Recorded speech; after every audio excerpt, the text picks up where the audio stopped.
Today I wanted to actually focus on that small scale idea. I do want to just kind of recap what did work really well this year, what did maybe not work so well, but just hang on. I'll let you decide if that was worth it.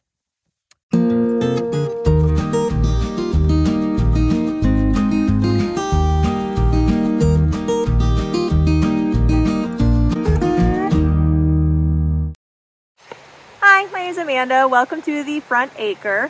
If you're new here, my family and I homestead on 1 acre. And we, like most small homesteads, we've had to start from scratch and build from the ground up.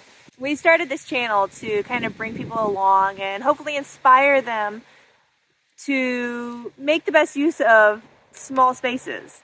Today I wanted to actually focus on that small scale idea and just how much you can get out of a small space.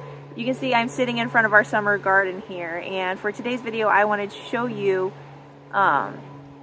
just how well our garden produced this year and hopefully inspire you to maybe start that garden you have been putting off because you just didn't think you could do much with it in a small space, that you wouldn't really produce much. But let me tell you, you can. So to start off, let me just explain a little bit about our garden here. It did start out when we moved. There were 4 small 4x4 raised beds in the yard, just plopped in the middle of the yard. I think they had maybe topsoil in them. It was really not good quality dirt and not really very much use. But in the last 3 years that we've been here, we have been able to build that soil a bit and expand. Last year we expanded quite a bit here and be able to plant more and more every year. So our total square footage for this garden is only about 635 square feet, which isn't that big, especially compared to some of the larger homesteads that you'll see.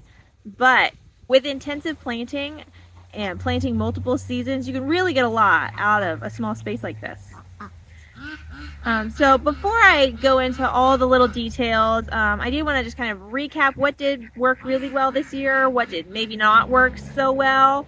Because every year there's ups and downs. Some things work better than others. This year, some of the things that did not work so great for us was green beans. We tried a different variety. They ended up not really fitting all the bills that I wanted them to. So I'm going to probably switch to another variety again next year. Just hoping to find that unicorn green bean that I've been looking for.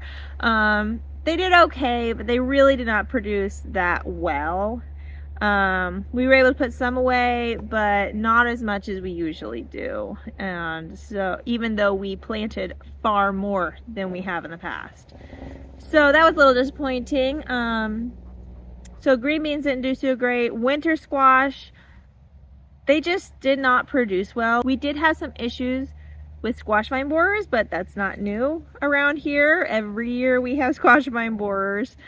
But besides that, even they just didn't really reproduce as prolifically as they did last year. Thankfully, I was able to source several winter squash locally from other farmers and at a decent price and have enough for our family to eat over winter that way.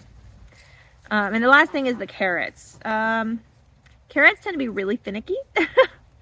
They're difficult to germinate and yeah, they're just a little tricky.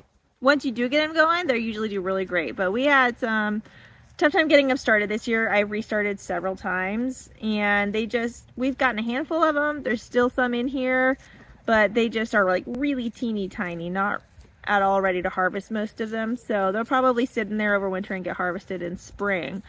But yeah, they just didn't do as well as in years past. So those are 3 things that didn't do so good: the green beans, the winter squash, and the carrots. Now, something that did do really, really well was tomatoes. And in a minute, when I go over our numbers for the year, you'll see that we had a bumper crop of tomatoes this year. They were coming out our ears. They were nuts. So we had a really good tomato harvest, really good pepper harvest. In fact, I still have, I think, 2 pepper plants, hot pepper plants in my garage just finishing ripening on the vine. So we had a really good pepper year, really good tomato year. Are you guys trying to butt into my video? Yeah? You want to get some airtime?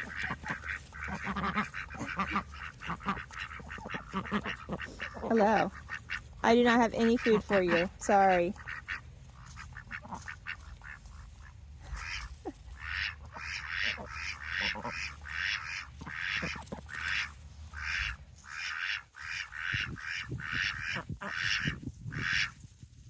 These ducks are wanting to hang out right here, so hopefully you can still hear me. Okay, so let's get into the nitty-gritty a little bit and talk some numbers for the garden this year. Like I said, the area is about 635 square feet. This year, I really did not put much into it monetarily.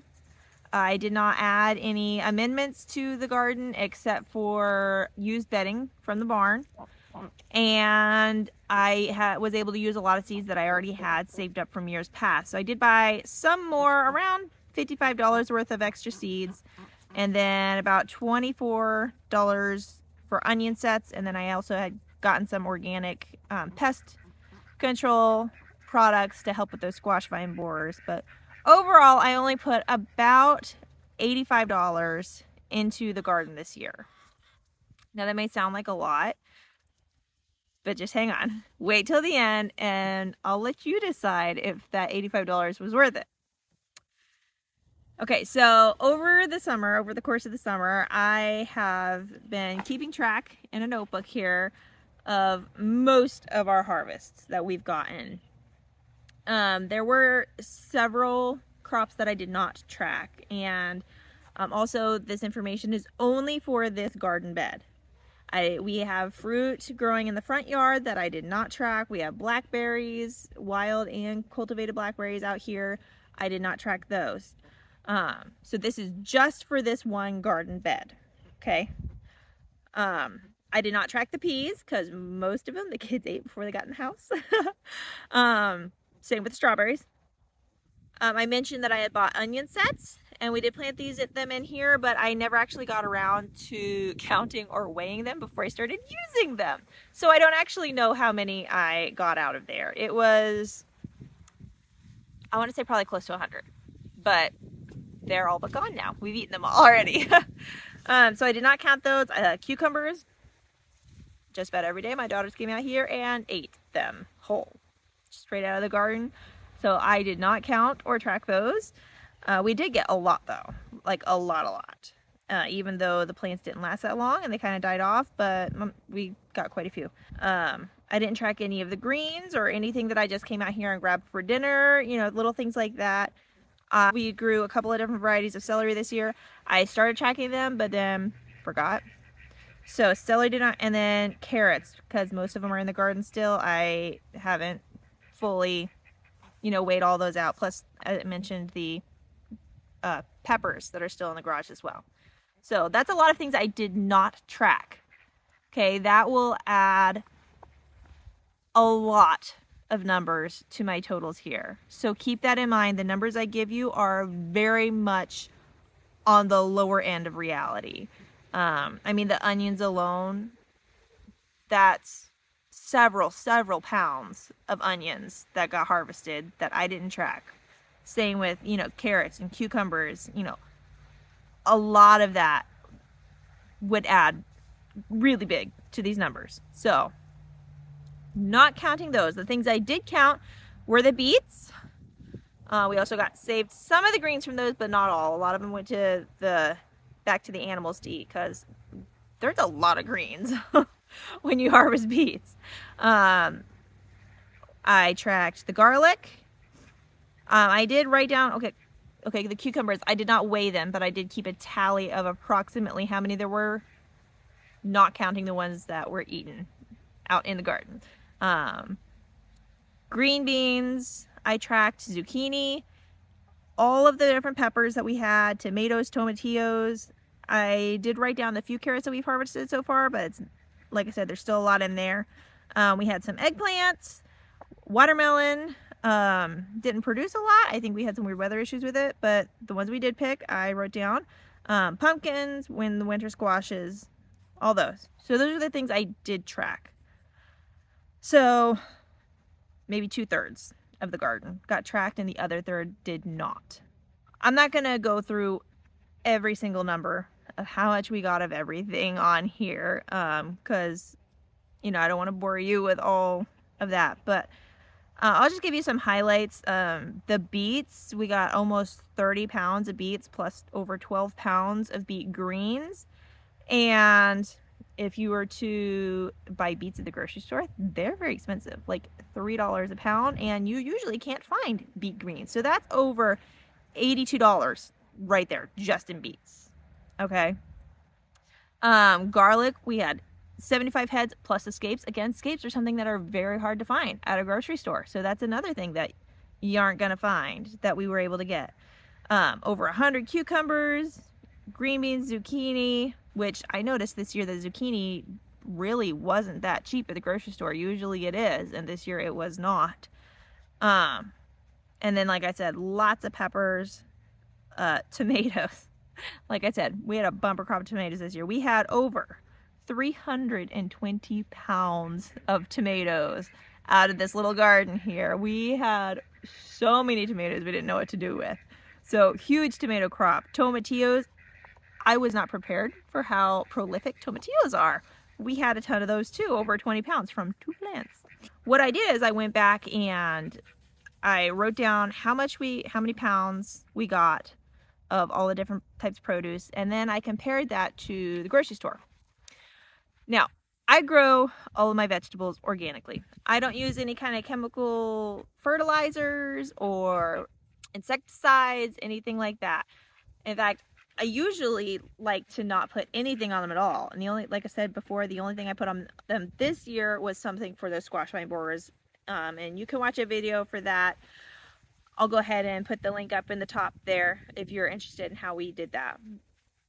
But so, really all of these things have been grown organically, which obviously would bump up the price at the grocery store. However, a lot of these I was not able to find organic prices for at a grocery store. So keep that in mind as well, that these prices that I'm about to share also do not accurately reflect the true value of what we grew here. So I wrote down how much of everything we got, how much that would have cost at the grocery store, and I came up with some pretty startling numbers. So for our little 635 square foot garden here, of the things I tracked, it produced over 550 pounds of produce just in this little garden here. And honestly, I probably did not use all my space as intensively as well as I could have. I probably could have put a lot more in there. So that's pretty impressive right there. I was shocked when I saw that number. And then to go back and calculate how much that all of the produce would have cost if I were to buy all of the produce that the garden put out this year at a grocery store. And remember, this is just the things I tracked, not all those other crops that I didn't write down. It would have cost me almost $2,000. That is nuts. This little garden, barely over 600 square feet, in our little 1-acre homestead, I put $85 into it this year, and it produced probably over $2,000 worth of food for my family. A lot of which we can and put up on, some of it a lot of it we've already eaten, and that is serving us really well. So, if you only have a small space to garden in, if you're on the fence thinking, it's not going to be big enough to make a difference anyways, why bother? Do it.